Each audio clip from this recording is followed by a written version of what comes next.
What's going on, y'all? It's the Vegan Foodie here. If this is your first time checking out my YouTube channel, make sure you hit the subscribe button. Make sure you hit the bell notification so every time I drop a video, you get that baby. Okay, so listen, this video has been on my to-do list for so long, but I haven't really had time to really get into it and just kind of talk to y'all. And y'all know every time I come on here, I'm here to tell y'all what's going on, give y'all some good advice, give y'all some information, or give you insight on my life so you can kind of understand me a little bit better. So anyway, hopefully this video, let me fix my collar. Hopefully this video helps somebody and give you insight in how to overcome stuff. And today I'm talking about how I overcame divorce. So if you don't really know me and you haven't heard my story, if you don't know, at 19 years old, I got married to my son's father. So I've been married a few times. Like, I ain't no new bride. This right here ain't no first marriage. I've been married before I was married at 19. So really, I went into adulthood as a wife, right? And at 20 years old, I was a wife and a mother.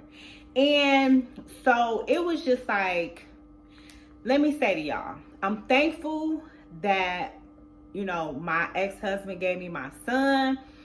And I'm grateful for that marriage, because in order for me to go to broadcast school, I had to be married, 21, or have a child. And by the time I was 21, I was married and had a child, and I was able to go to broadcast school. So that was his purpose in my life. His purpose was to get me in the situation so that I could go to broadcast school. I went to broadcast school. I went to broadcast school for radio and television broadcasting. So I used to do radio, I used to do TV. And so that allowed me to kind of be who I am today, because I use that training still to this day, y'all.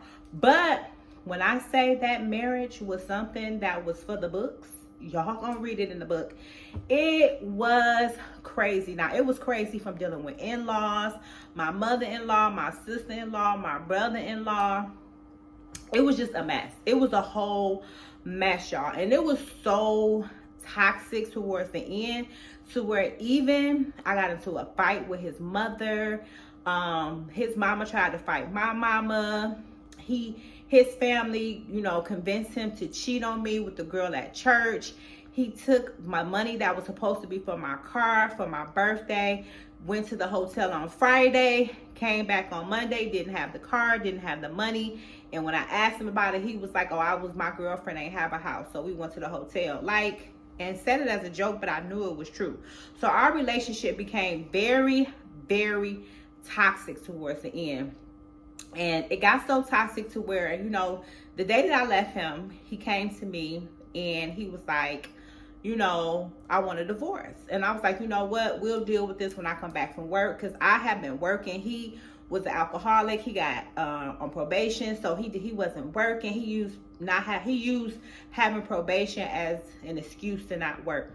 So I was working, taking care of me and him. He moved his uncle 2 kids in the house, and I'm just making sure everybody good.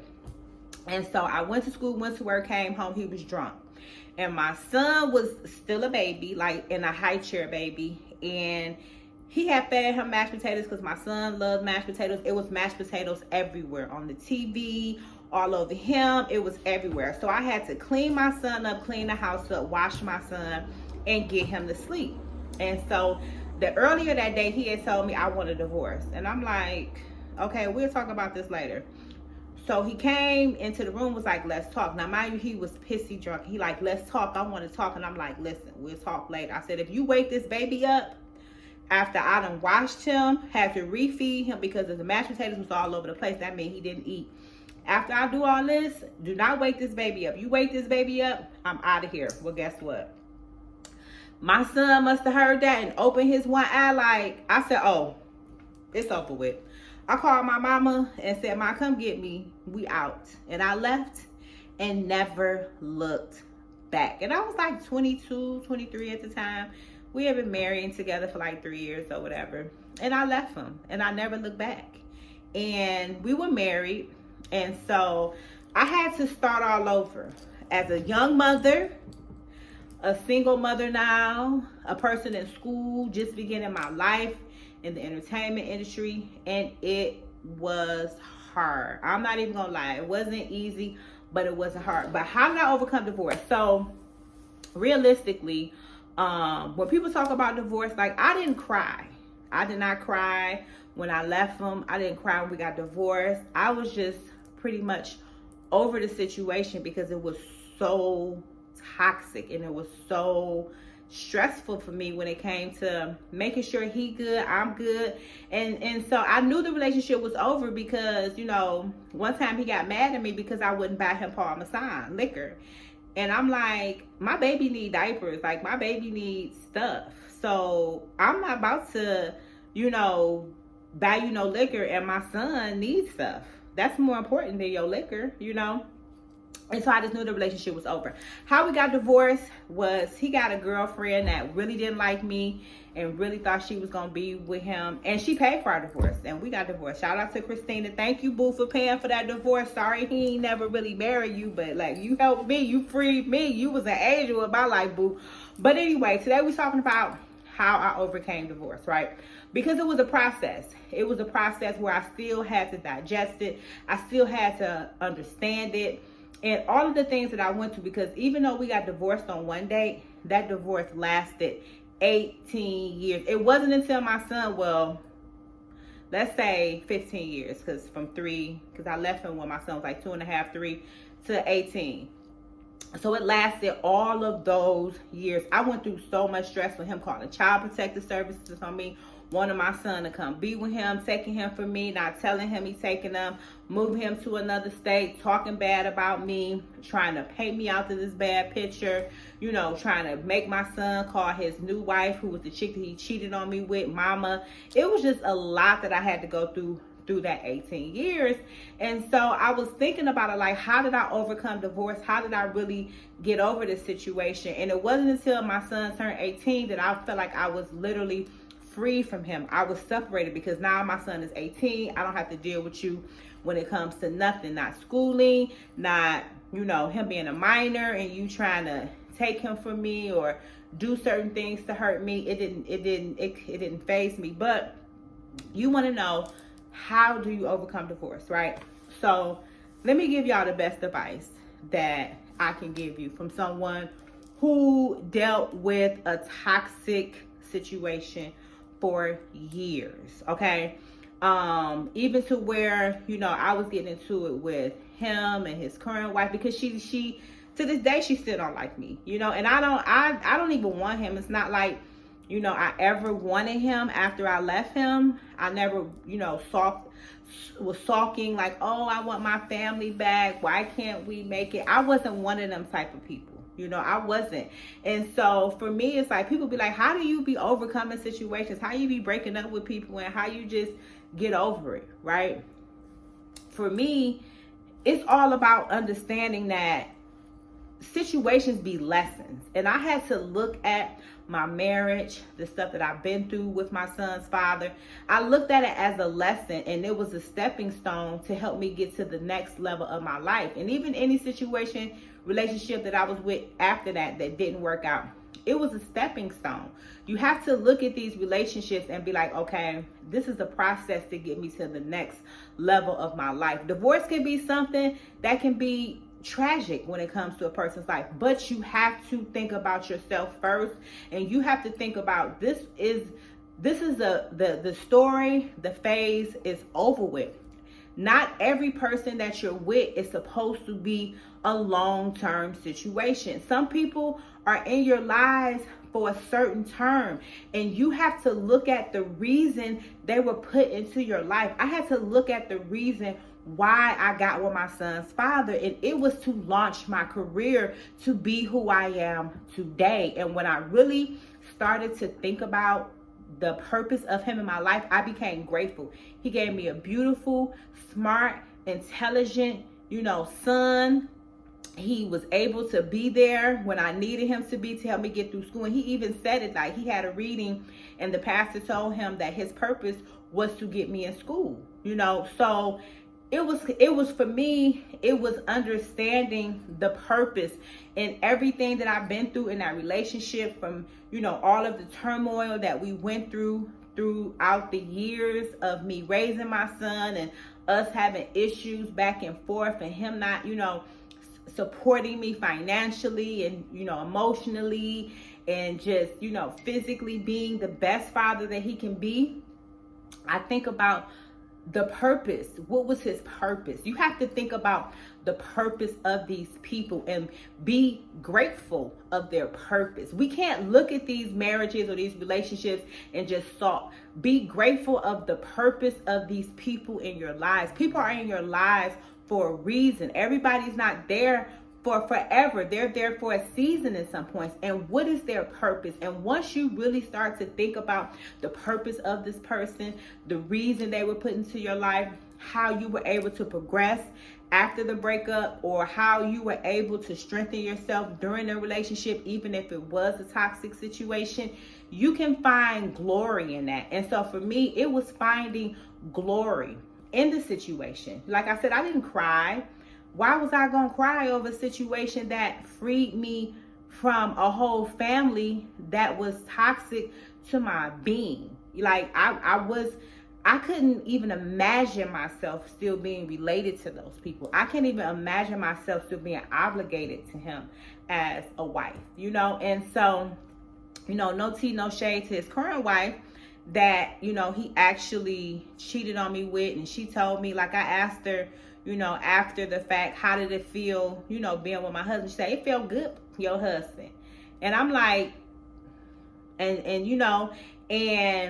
even in that aspect, I couldn't be upset. Like, girl, you freed me. You allowed me to become who it was that I was able to become, because you were there to occupy the person that could have blocked me from my ascension to the next level.